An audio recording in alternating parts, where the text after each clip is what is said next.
Prabhu Nityananda, Shri Advaita Gadadhar, Shivasari Gaura Bhakta Vrinda, Jaya Shri Krishna Chaitanya, Prabhu Nityananda, Shri Advaita Gadadhar, Shivasari Gaura Bhakta Vrinda, Jaya Shri Krishna Chaitanya, Prabhu Nityananda, Shri Advaita Gadadhar, Shivasari Gaura Bhakta Vrinda, Jaya Shri Krishna Chaitanya, Prabhu Nityananda, Shri Advaita Gadadhar, Shivasari Gaura Bhakta Vrinda, Hare Krishna, Krishna Krishna, Hare Hare, Hare Ramo, Ramo Ramo, Hare Hare, Hare Krishna, Krishna Krishna, Hare Hare, Hare Ramo, Ramo Ramo, Hare Hare, Hare Krishna, Krishna Krishna, Hare Hare, Hare Ramo, Ramo Ramo, Hare Hare, Hare Krishna, Krishna Krishna, Hare Hare, Hare Ramo, Ramo Ramo, Hare Hare, Hare Krishna, Krishna Krishna, Hare Hare, Hare Ramo, Ramo Ramo, Hare Hare, Hare Krishna,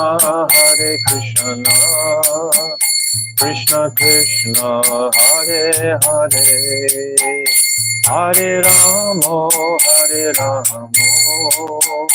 Ramo Ramo, Hare Hare, Hare Krishna,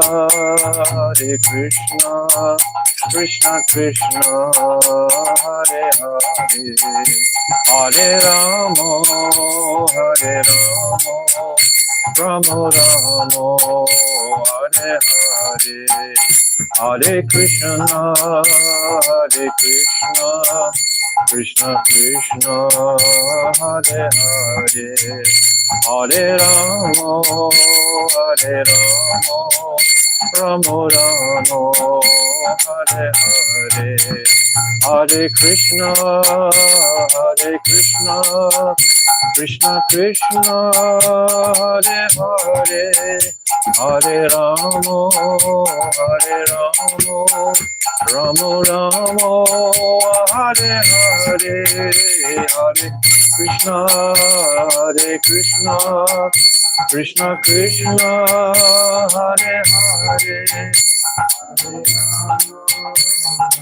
Ramo, Ramo Ramo, Hare Hare, Hari Bol, Hari Bol, Haribo, Gaura Haribo, Nitai Gaura Haribo, Haribo, Haribo, Gaura Haribo, Jaya Sachi Nandan Jaya Gaura Hari, Sachi Nandan Jaya Gaura Hari, Sachi Nandan Jaya Gaura Hari, Sachi Nandan Jaya Gaura.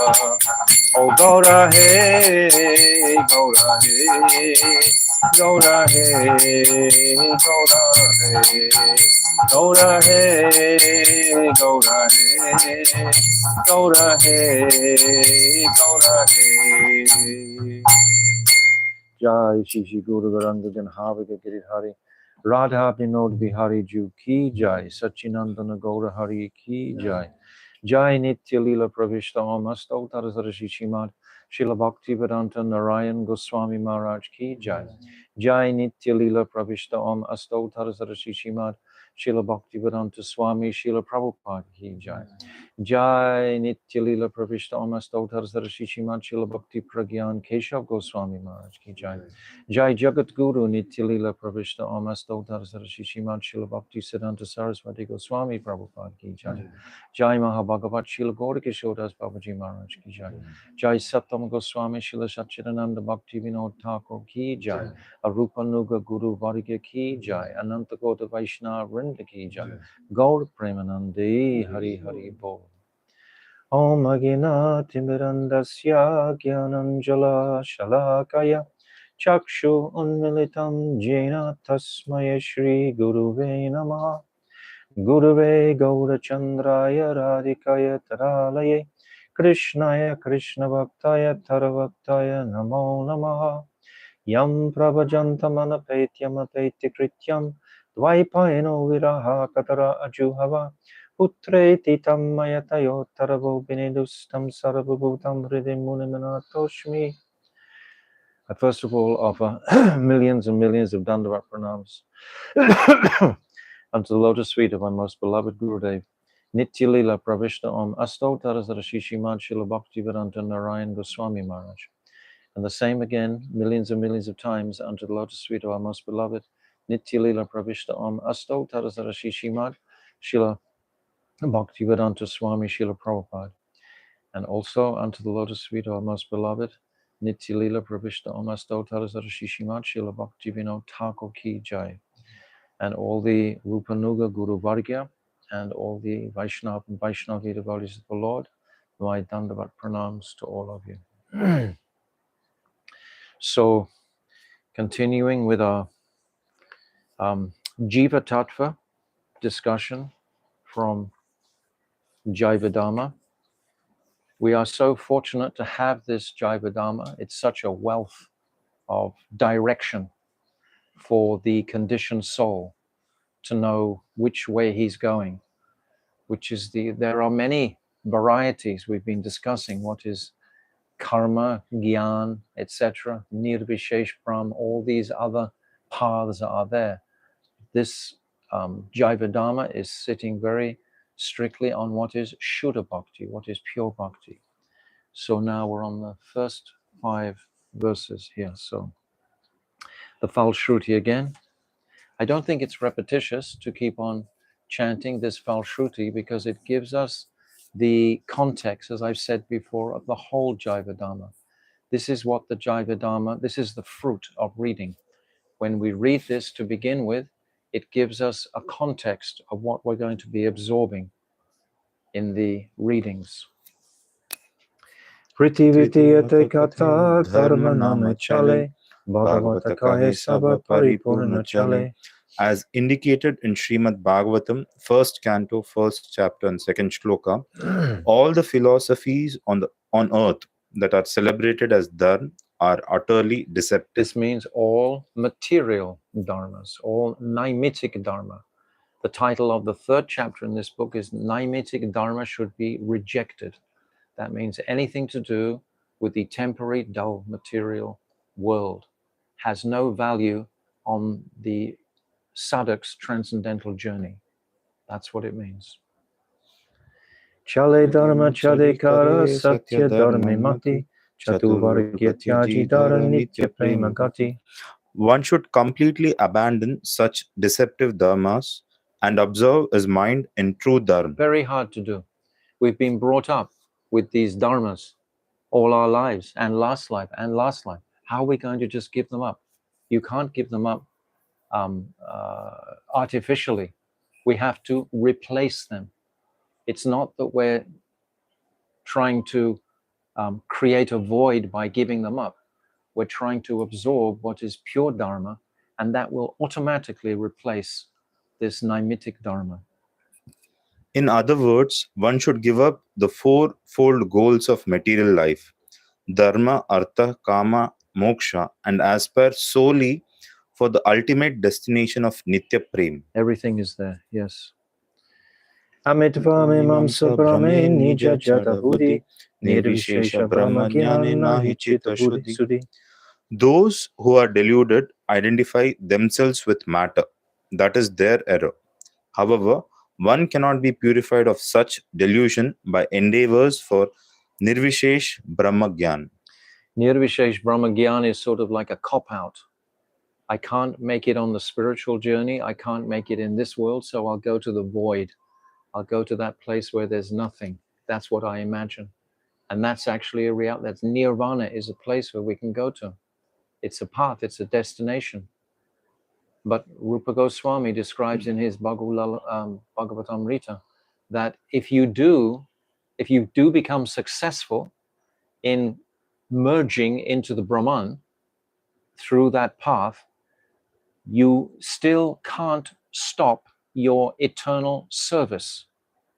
Even in that zone, your eternal service is still there, because the illumination from your particle of atomic spirit will enhance Krishna's Brahma Jyoti. So the light from your soul is going to be making support for Krishna's Brahma Jyoti. It'll be there. So you're still serving, in fact. You can't, in that place, it's all like complete shantaras, and nothing is there for the jiva. He's not happy, he's not sad, he's not anything.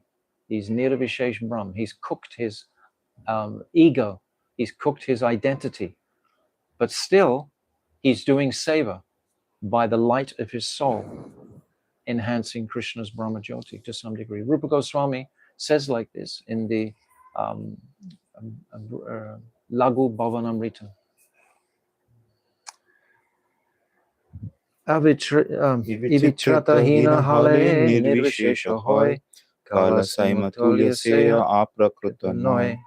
The Mayavadi thinks Sri Krishna to be subject to the limitations of time, such as birth and death, and considers that he is not transcendental. Because he can't think outside the boundaries of material time. The Mayavad doesn't know anything beyond material time. Therefore, he's seeing the Lord according to that boundary of material time. We've spoken this before. It's the same as the frog in the well. He can only see it from his limited condition perspective. Thus, he rejects Sri Bhagwan's Vichitrata, astonishing characteristics, paraphernalia, qualities, and Leela. Through this vicious attempt, he is left with the philosophy of Nirvishesh Brahm. Kanda jnana hoye dharma ache Sunischaya prakrita hoy lekabhu aprakrita naya. Such base and contemptible jnana, which arises out of an attempt to dismember the divine form of Bhagavan, is only fit to be rejected. It is prakrita, materialistic, and should never be given credence as aprakrita dharma. Very good. Bhaktivinoda Thakur ki jai. Okay, coming back to our 16th chapter. So yesterday we opened up the topic and Babaji was describing the 6th Das Mula, and he was describing 3 types of jivas. 2 types of jivas are across the Viraja river. The first is manifest from Baladev Prabhu, and those jivas are manifesting in Goloka Vrindavan, in Madhurya Dham. And then the next jivas are manifesting from Sankarshan in the Vaikuntha regions. So the Vaikuntha regions, there are unlimited billions of planets in the Vaikuntha regions. So all of those personalities, including the planets, have existence. So Baladev is the Ishtadev of Sandhini Shakti. Anything that has existence has its origin from that Sandhini Shakti. And all Shaktis, as we've discussed in the 14th chapter, have their origin in Swarup Shakti. Everything is coming from Swarup Shakti and then manifesting to bring pleasure to Krishna. Srimati Radhika is that Swarup Shakti. Every particle of her existence only wants to bring pleasure to Krishna. This is the depth of her affection and attraction for Krishna. And then all of these Shaktis are manifesting from her to bring Krishna pleasure ultimately. Because every single jiva that is manifest has an eternal relationship with Krishna.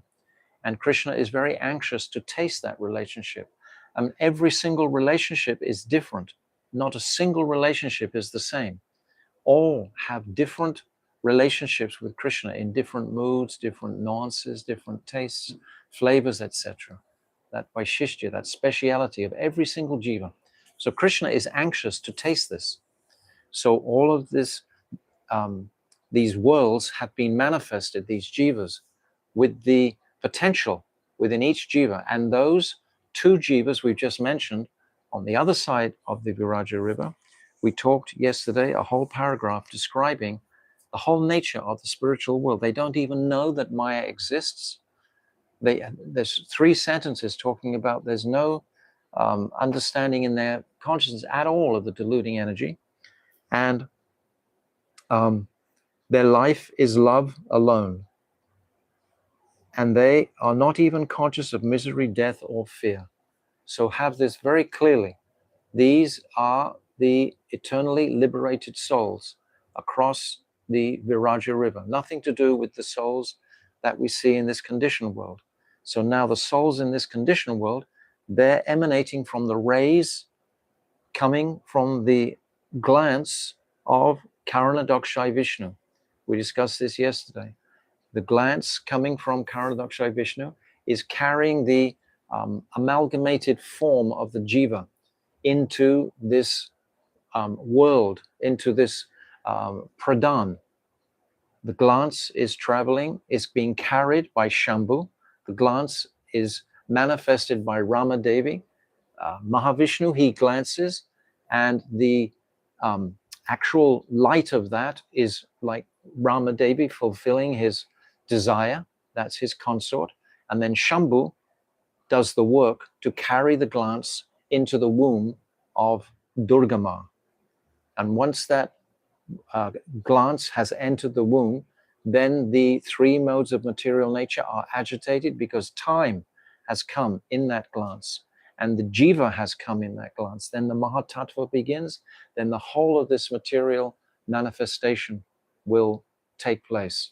So this is all by the glance of Mahavishnu. And yesterday I described that my Gurudev had mentioned that this indicates there is some tiny contamination from Mahavishnu because he's associating for a fraction of a moment with Mahamaya.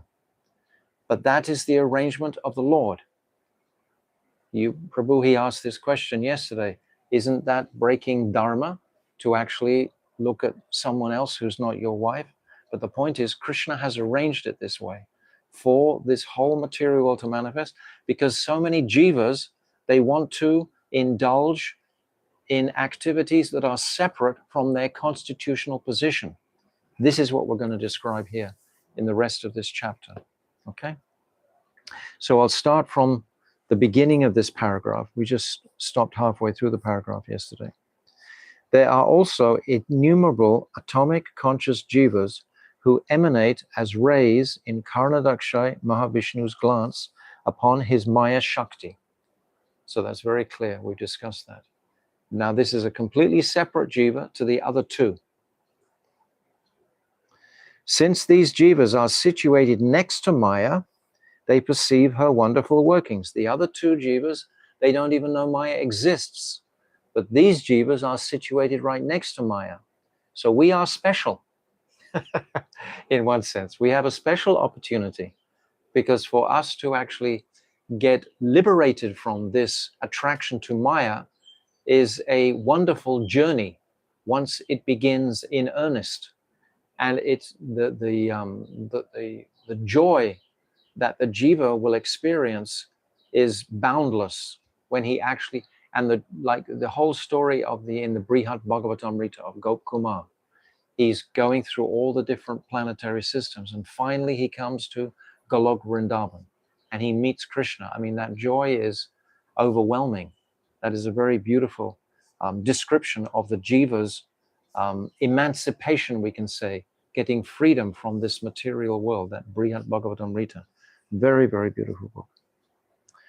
Although they have all the qualities of the Jivas that I've already described, so all these qualities that have been described of these Nitya Siddha Jivas, of only knowing love, having nothing to do with Maya, we also have that potential.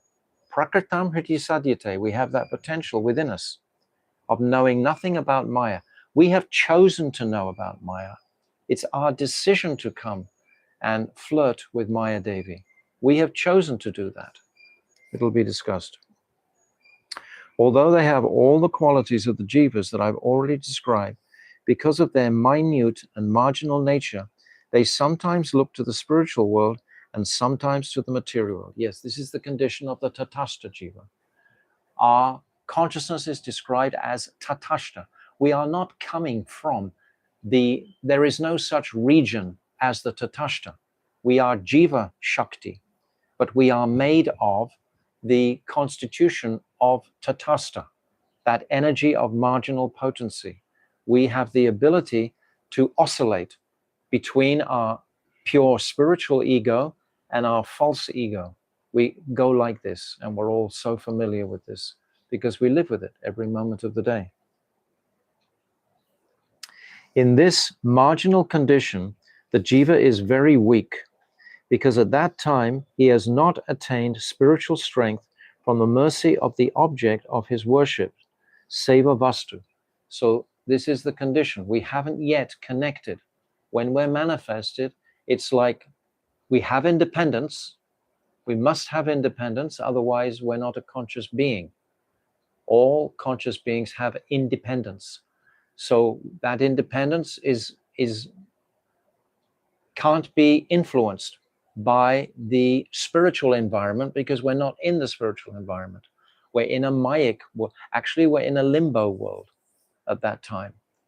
And we have a choice at that time to actually be attracted to Krishna's spiritual energy or to be attracted to the material energy. But that choice wasn't a historic choice.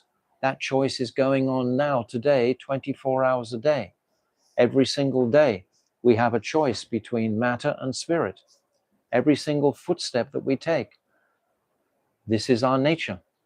We're living in that Tatastha consciousness. Right? In this marginal condition, the Jiva is very weak because at that time he has not attained spiritual strength from the mercy of the object of his worship, Seva Vastu. So we, as devotees, have begun to receive great spiritual strength from our divine masters in the Rupanuga Guru Vargya, from our spiritual masters, from the association of devotees, from the direction indicated by Shastra. This is all Bal Shakti, is building in the consciousness of the Jiva to be more interested in the spiritual journey than in this exploitive material exercise that we've been involved in for so long.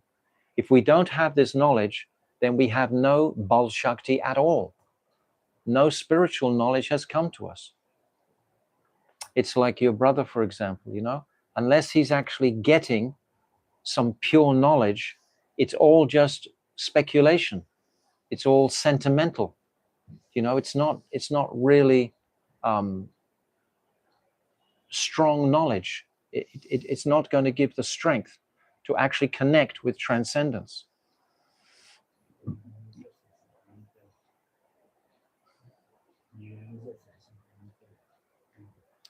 The Jiva is very weak because at that time he has not attained spiritual strength from the mercy of the object of his worship, Seva Vastu. Among these unlimited Jivas, those who want to enjoy Maya become engrossed in mundane sense gratification and enter the state of Nitya Bada. So that is all the Jivas we know regularly, the conditioned souls. We are Nitya Bada. We're eternally liberated until we're no longer eternally liberated and bound, rather, sorry. We're eternally bound until we're no longer eternally bound. It's like it says eternally bound, Nityabada. But that Nityabada is actually limited until we become liberated. Now, listen carefully. On the other hand, the Jivas who perform Chid Anushilanam of Bhagavan receive spiritual Shakti, Chid Bala, by his mercy and enter the spiritual world. So we get a choice. Those who turn towards Krishna in service submissively, then they receive that Chid Bala, that power of Shakti, strength, to actually return to their original state of consciousness. We've never been in the spiritual world, but we use terminologies like return to our spiritual consciousness because that's actually our eternal home. That's our eternal place. On the other hand, the Jivas who perform Chid Anushilanam of Bhagavan receive spiritual bliss, Chid Bala, by his mercy and enter the spiritual world. That means enter spiritual consciousness. And then from there, according to our individual Stybar, we return to our original positions. We haven't yet got an original position because we haven't come from that world. But we have a Stybar which will indicate our attraction to either Madhurya Ras or Aishwarya Ras, like that, whichever is our individual Stybar. Baba, it is our great misfortune that we have forgotten our service to Sri Krishna and have become bound in the shackles of Maya. Only because we have forgotten our constitutional position are we in this deplorable condition. Because we have forgotten that. That's why. So by reading this, by taking Srimad Bhagavatam, all the other scriptures, by taking the empowered holy name, by taking the mercy of Guru Varga, all of our spiritual strength will rise, where we can take this conscious decision strongly and fully out of this darkness of this material attraction, my attraction to Maya. Now, Brajanath, he's going to ask 6 or 7 questions. And just, it's very interesting to appreciate that every question he's asking is coming from a point of view, well, it's not my fault. You know? He thinks this huge material cosmic manifestation that's just been described, he's just a tiny little particle. So basically, he's just being pushed around and it's not his fault. In English, we call this victim complex, which means, you know, you may have many things wrong with you. And you think, oh, my mother didn't look after me. My father didn't take care of me. My teacher used to beat me. My wife was unkind to me. So many different reasons, but it's not my fault. We're not taking responsibility for our predicament. And until we take responsibility, we can never be released from it. Until we realize that we have the keys in our hand to attain liberation, we can never become free.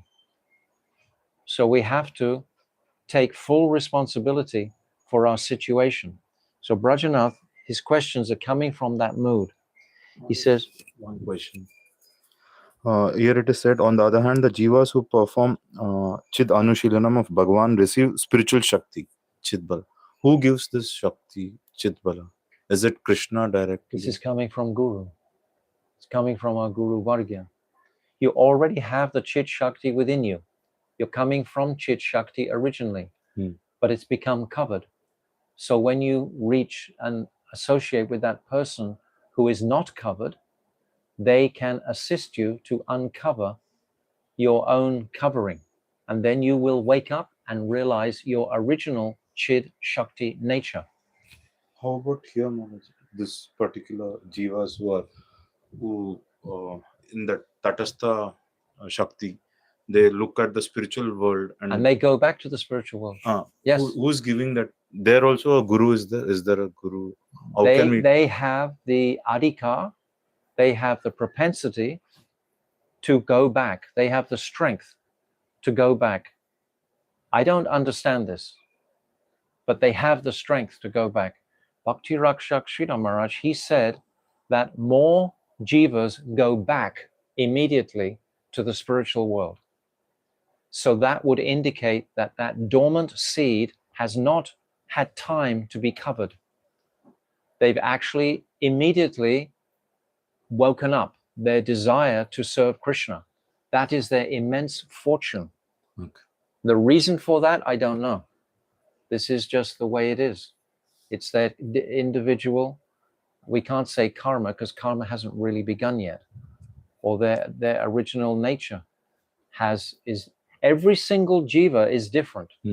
This we deeply have to appreciate. We're so used to being herded and banded around in groups and so on, but it's not a group path. It's a singular path. I've said many, many times, just like the gopis, they came through that Sankari course singularly. They ran to Krishna singularly. Everything is individual. It's not a group. So these great souls who don't even have a desire to connect with Maya from the very first instance, they're not attracted to Maya for some reason or other. I don't know what that is. Some reason, it's not described actually. They go straight back. But we can understand the ones that don't go back. That's us. We immediately became attracted to being God because that's the basic choice. Either serve God or be God. Because if you're trying to exploit this world, it's like you want to be God. You want to be the controller, right? This is the nature of the Mayavad, etc. We want to control our environment. We want to control everything. That's the nature.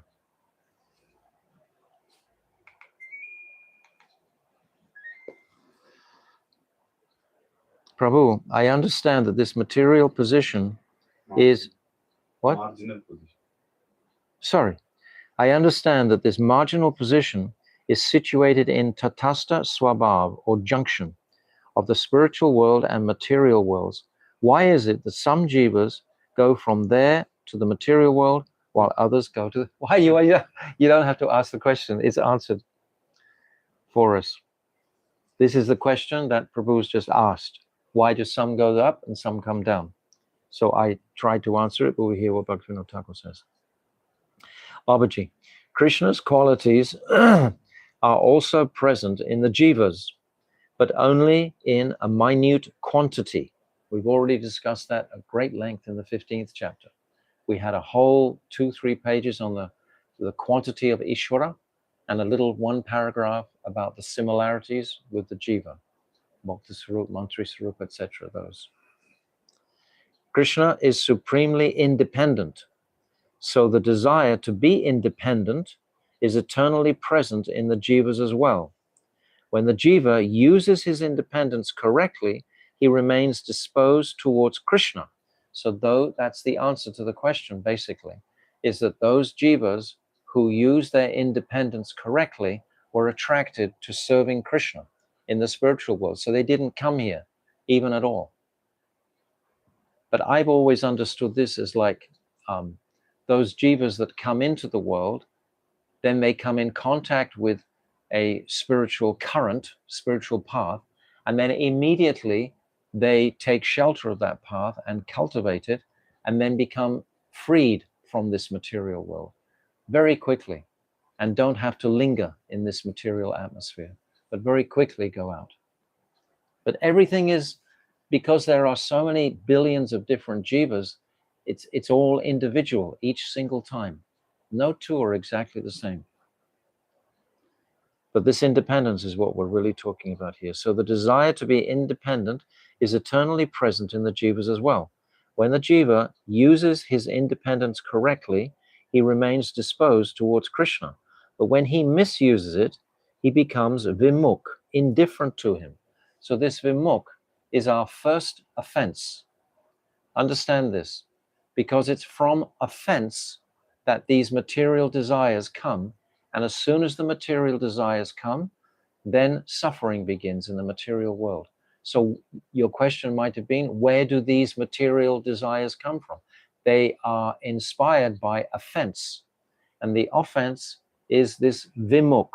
We turn away from Krishna. Krishna's face is described as lavanamrita. It's the abode of all beauty in existence. Nothing is more beautiful in existence than Krishna's face. Krishna means all attractive. All jivas are attracted to Krishna. And if I choose just to ignore him, that is an offense. And because of that offense, material desires will come in the heart. And as soon as those material desires come, I'll want to enjoy the material energy, and then suffering must come immediately. It's the natural built-in equation, so to speak. Offense, material desires, suffering. That's exactly how it is. This is what it's saying here.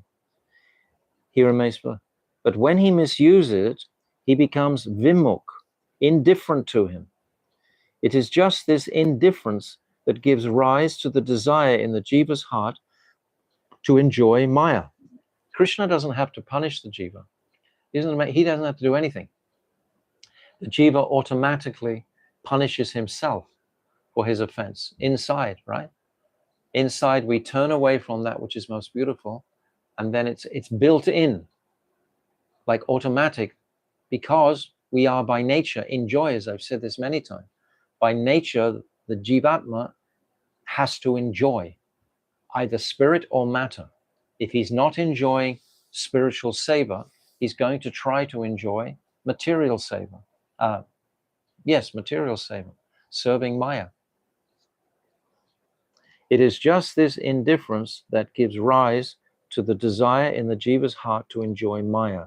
Because of the desire to enjoy Maya, he develops the false ego that he can enjoy material sense gratification. And then the 5 types of ignorance: tama, not knowing anything about the spirit soul; moha, the illusion of the bodily concept of life; mahamaya, madness. Mahamoha. What's that? Mahamoha. Mahamoha, sorry. What did I say? Maya. Oh, mahamoha. Madness for material enjoyment. Tamisira, forgetfulness of one's constitutional position due to anger or envy. And andara tamisra, considering death to be the ultimate end. Actually, I described a couple of days ago, if we look in the 3rd canto, chapter 12, verse 2, we see these 5 coverings. 3:12. Yes, are placed over the jiva. Did you read it yet? No, not in book is not there. These 5 coverings are placed over the jiva. It's described the same truth exactly.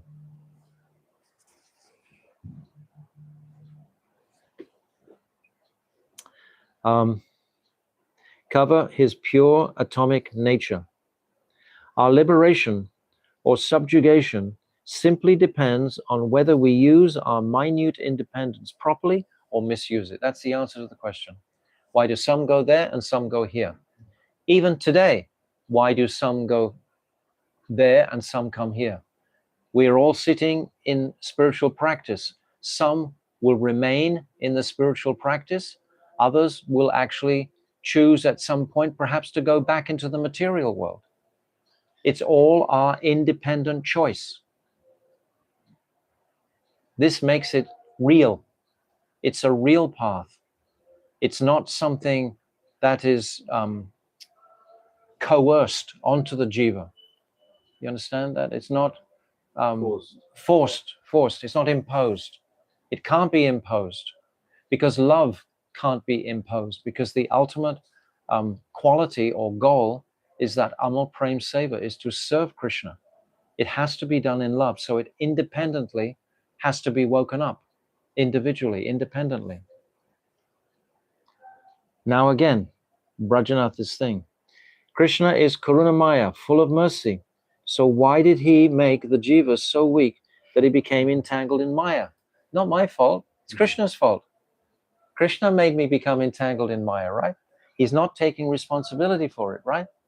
This is called the victim mood, you know? Many, many devotees think like this.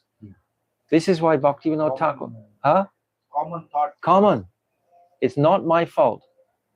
Krishna saved me. You made me here. Now you have to save me. No. It's like an example of a child learning to walk. Only the child can walk. You can't walk for the child. No one else can perform this independent act of turning to Krishna except you personally. No one else can do it. Guru, my Gurudev used to say many times, I can guide you, but you have to walk. You have to walk on the path yourself with your own baggage and purify that individually, because we're all individual souls. It's very wonderful to have it so explicitly told. Bhaktivinoda Thakur is so kind to us and compassionate, you know. Manoj, is it offensive to say, like just now you told us, it's your fault, Krishna, you should take us? Yes, he can't take you, because how can he interfere? Like out of love, if you say. Huh? How can he interfere with your independence? No, like a devotee who was a sadhak who has come to a stage of Shraddha and all those things, means as progress. Then he's taken responsibility from the beginning. No, like let's say he's not able to get that means Krishna's bhakti. So can he pray like that? It's your mistake. No, no, never. Because it's always in his hand whether he gets bhakti or not. Because bhakti is an independent nature. Bhakti herself is independent. Bhakti herself is independent from gyan and karma, from any other taint of anything else. She's completely bhaktiya sanjataye bhaktya. We've said many times, bhakti is completely independent. So bhakti has to be woken up within the independent spirit soul's heart. This is something to be excited about. The jewel is in my hand. You know, I have the opportunity to move forward with this. It's my responsibility. Krishna is Karunamai, full of mercy. Why did he make the Jiva so weak that it became entangled in Maya? Babaji, it is true that Krishna is Karunamai, overflowing with mercy. However, he is also Leelamai, overflowing with desire to perform pastimes. His Leela Shakti. This is Swarup Shakti knows what Krishna wants. She fulfills this desire for his Leela Shakti. Desiring various pastimes to be enacted in different situations, Sri Krishna made the Jivas eligible for all conditions. All conditions of life the Jiva is eligible for. From the marginal state to the highest state of Mahabhav. All the way we have that eligibility. And to facilitate the Jivas progressing practically and steadfastly towards becoming qualified for Krishna's service, he has also created the lower levels of material existence, beginning from the lowest inert matter up to ahankar, which are the cause of unlimited obstruction in obtaining Premananda, Paramananda. So this ahankar, what does this ahankar mean? The etymology of this word, aham, I, kara, do. I am the doer. This is what the word means. I am the doer. That means the false ego. That means I am like God. This is like my false ego.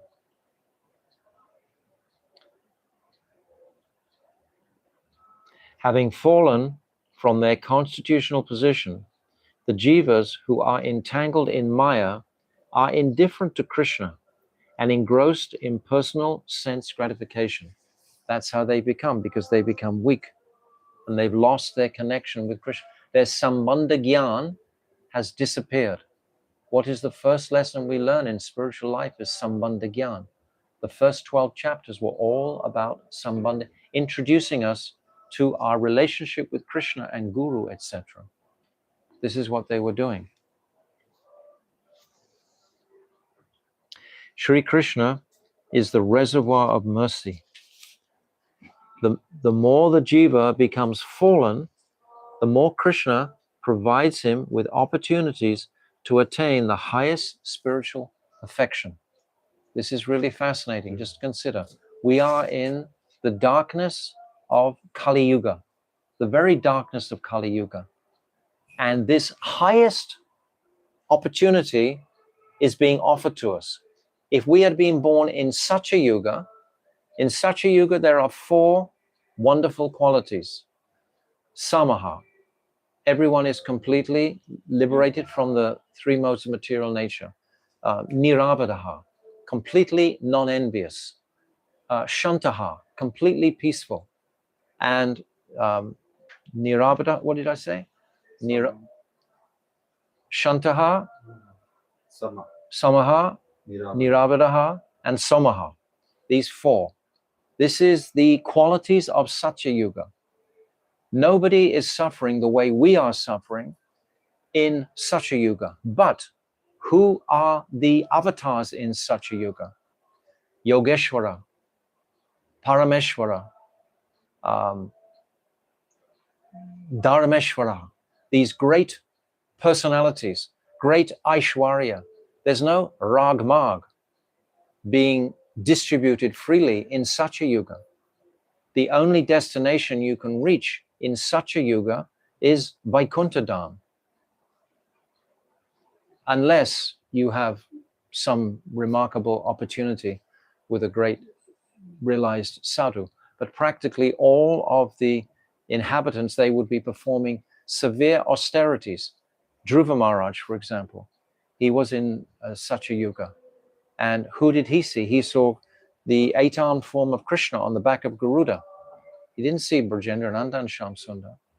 So these are the manifestations of the avatars in Satya Yuga.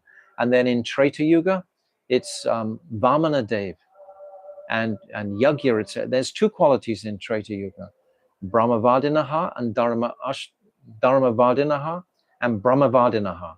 These 2, being very dharmic and being very like Brahminical. They were the all-pervasive qualities. Try to understand, get the picture when I'm saying these qualities. Like today, we can understand in Kali Yuga, quarrel and hypocrisy exists absolutely everywhere. If you go to the North and South Pole, if you look at the animals, the creatures, the trees, everyone is immersed in quarreling and anger and fight and struggle. Can you find a single family on the planet that doesn't have some personal issues with each other, that aren't quarreling? It's absolutely all-pervasive. So this same all-pervasiveness of these good qualities were present in Satya Yuga and Treta Yuga. And then in Dwapara Yuga, there's one good quality, Jignasavaha, inquiring, where is God? Where is God? The 3 legs have been broken, or 2 legs have been broken by the time it comes to Dwapara Yuga. 4 legs have been broken now of the cow. So this inquiry, when we read Mahabharata, these great histories like this, we can see the tremendous respect in the civilization that they had for each other, the dharmic behavior that they performed, etc. There was no quarrel and hypocrisy naturally like there is in Kali Yuga. It was different. But now in Kali Yuga, it's so degraded. It's the lowest of the low. You put 2 people together for more than half an hour and they'll be arguing about something. So in this condition, Mahaprabhu is giving the highest jewel of Raganuga Bhakti. So it's saying here that the more the jiva becomes fallen, the more Krishna provides him with opportunities to attain the highest spiritual perfection. We can't get more fallen than us. We are the Jagai and Madhais of this world. certainly from the Western world anyway. He brings this about by appearing before him along with his spiritual Dharma and eternal associates. He comes at the end of Dwapara Yuga, at the very end of Dwapara Yuga. And then he comes again 5,000 years later when Kali Yuga has really begun.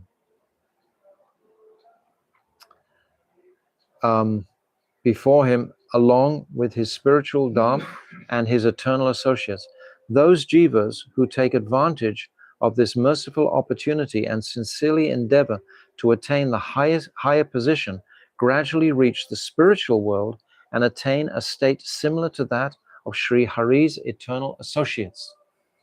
We come back to our original Chid Shakti identity of pure spirit. We have the capacity to serve Krishna in an absolutely pure way, freed from this marginal tendency altogether. Just like the first paragraph we read on this description, where it's love alone. All the personalities are serving in a totally satisfied way in the spiritual realm. So we have that opportunity. It's there. That's what it means. Rajanath, you have a question? Why must the Jivas suffer for the sake of Bhagavan's pastimes? Again, it's not his fault. It's Krishna's fault. Why did Krishna make it like this, that I have to suffer? These are all brilliant questions. Aren't these the sort of questions that people ask, you know, when they first come? Why am I suffering? Why did Krishna make it like this? It's not my fault. But when we start to take responsibility for it, for our spiritual journey, and realize what do I have to do? With my independent decision making, I have to choose Krishna's seva rather than Maya's seva. It's my choice. And this choice, as I've said many times, comes 100 times in a day. I mean, before we all take rest tonight, how many times will we actually choose to go on the side of Maya Devi and pamper the body rather than actually stay in touch with the higher state of consciousness? You see? Babaji, the Jivas possess some independence. This is most important. All the way through, he's saying about this independence. This is what I'm stressing also. I'm saying this, reinforcing it. This independence. Because you can't love unless you do it yourself. For example, if I have some powder and I sprinkle it all out and say, right now you all love God, some drug or something like this, is that going to be satisfying? No, because you haven't used your own independent choice to turn towards Krishna. It's very wonderful. It's liberating just to appreciate this one factor of my own independence. The Jivas possess some independence. This is actually a sign of Bhagavan's special mercy upon them. Inert objects are very insignificant and worthless because they have no such independent desire. A brick doesn't have any independent desire at all. It's useless, it's worthless. You know, all the inert energy is worthless and useless. Why are we so attracted to this useless, inferior energy? Why are we attracted to it? We should ask ourselves that question. I am made of that superior energy. We discussed this at the end of the 15th chapter. I am this para Shakti, not the apara. I am actually of a higher, superior nature. And yet I'm being attracted to the lower nature. Why? What is the attraction to the lower nature? Extend ourselves. Huh? We extend the I. Yes. It's like we want to be like God, Prabhu. We taste like the God factor. I am the Lord of all I survey. Yes, I am in charge. I am everything. I am the controller. There's a taste in that. This is the demonic taste, the asuric taste. And in this age of Kali, we are overrun with the demons. The demons are in control. Everywhere the demons have their workings, everyone is attracted to the demonic behavior, and they're walking towards this demonic breakdown of this planet, particularly now.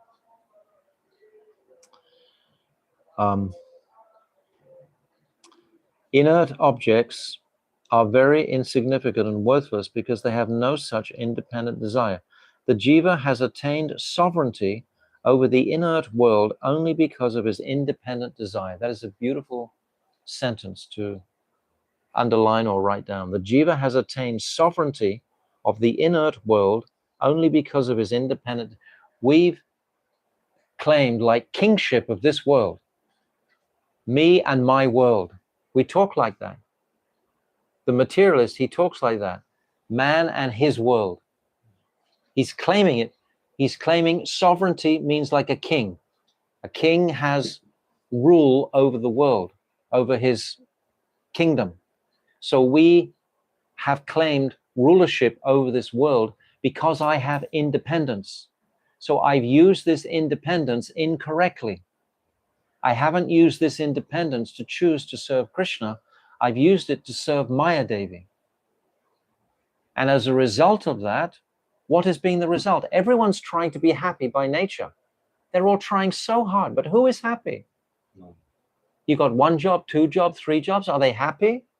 Is anybody happy in the material world? No, they're not. They're trying so hard to be happy. I mean, they're working so hard to be happy.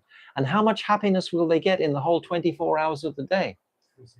Maybe at 2-3 seconds. And what is the quality of that happiness? It's just a moment of relief from the suffering. It's not actually happiness. It's just a relief from the suffering. Someone's beating you, and for a second they stop beating you. Oh, I'm happy now. Like in English, they have these, they call them dunking machines. The criminals, they would be put on a like a swing, and they would be pushed under the water, and then when they're pulled up again. Then they're pushed under the water, then they're pulled. When they're up, oh, I'm happy now. But that's not happiness, is it? This is mukti. Mukti is like that. It's not fulfilling. Misery and happiness are conditions of the mind. The mind. The mind is what? It's a subtle element. Material. Huh? It's material. Mm-hmm.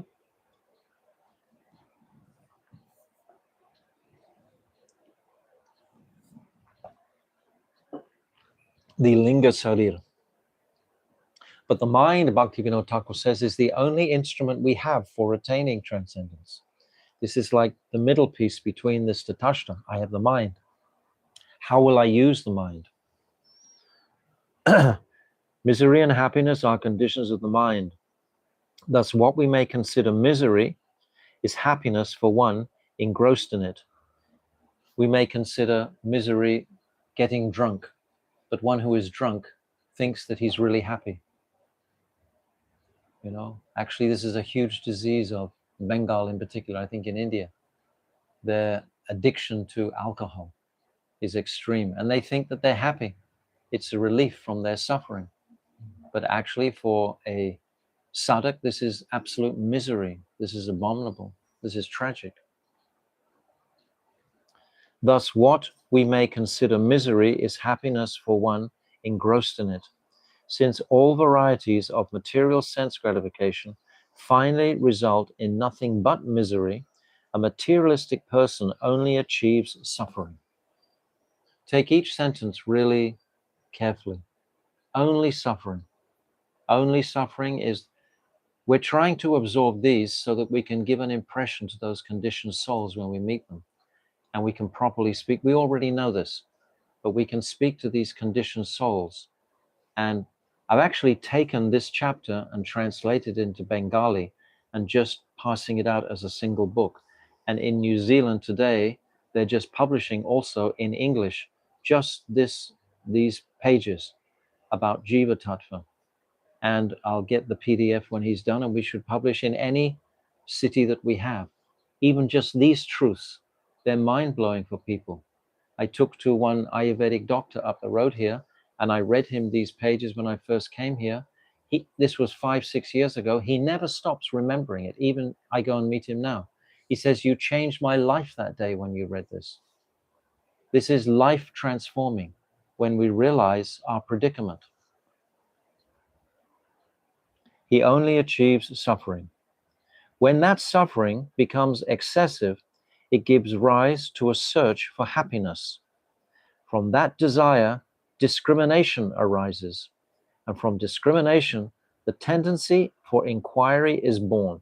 You understand what discrimination means, Achyuta? It's like intelligence.